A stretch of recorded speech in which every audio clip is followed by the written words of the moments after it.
As you know, the left is trying to shame Christians. They try and shame us. I'm a very proud Christian, actually. I've been very busy fighting and, taking the bullets, taking the arrows. I'm taking it for you, and I'm so honored to take them. You have no idea. I'm being indicted for you, as I say. I'm being indicted over and over and over. Okay, the guy has one mission. Just pretend that you're a Christian. Pretend that you believe in God or the Bible or any of that stuff. And he can barely do it. He says, I'm a Christian. I've been busy.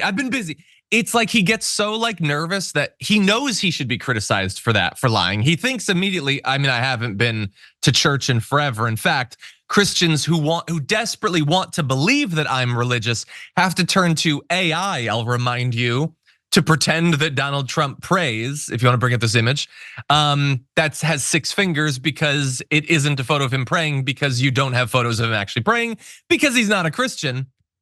But he immediately backtracks to I've been busy, that's why I'm not going, and something slings and arrows.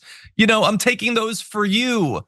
Those times that you committed massive business fraud in New York, and those times that you sexually abused E. Jean Carroll and then defamed her for years. You all did that. They're just coming for me, I guess, in place of you. I don't know. Before we continue with the story, we depend on members to keep on going. Don't wait. Click join now on YouTube. But anyway, he does know how to, I guess, fix the situation, how to really get the Christians on his side. And that is playing into this fantasy of perpetual victimhood. Watch this.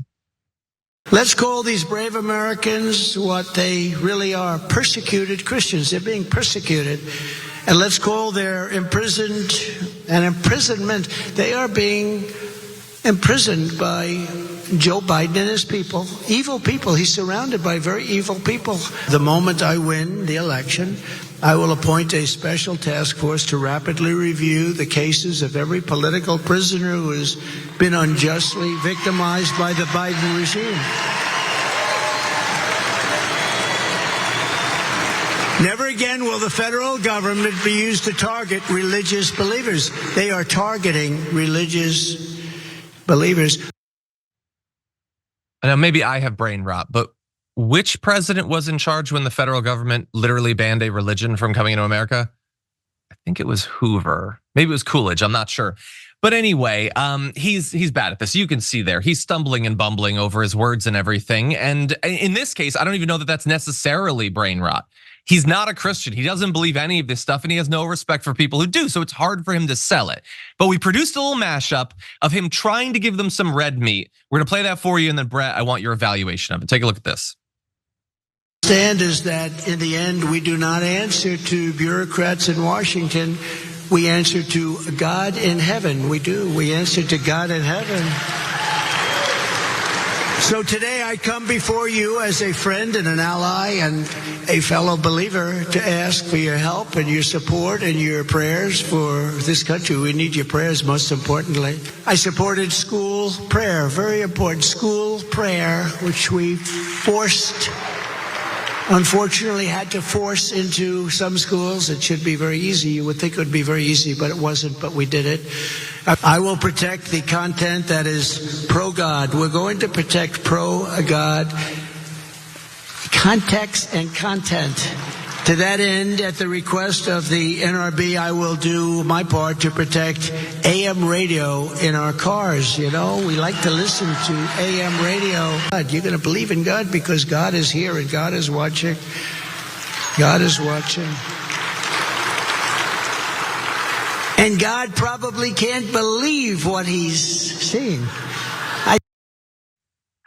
I think most of the people in that room think that everything is happening to God's plan, his divine plan for everything. God is not often surprised by what's happening, but I love the idea of promoting Christian context. Content. Where am I? What year is it?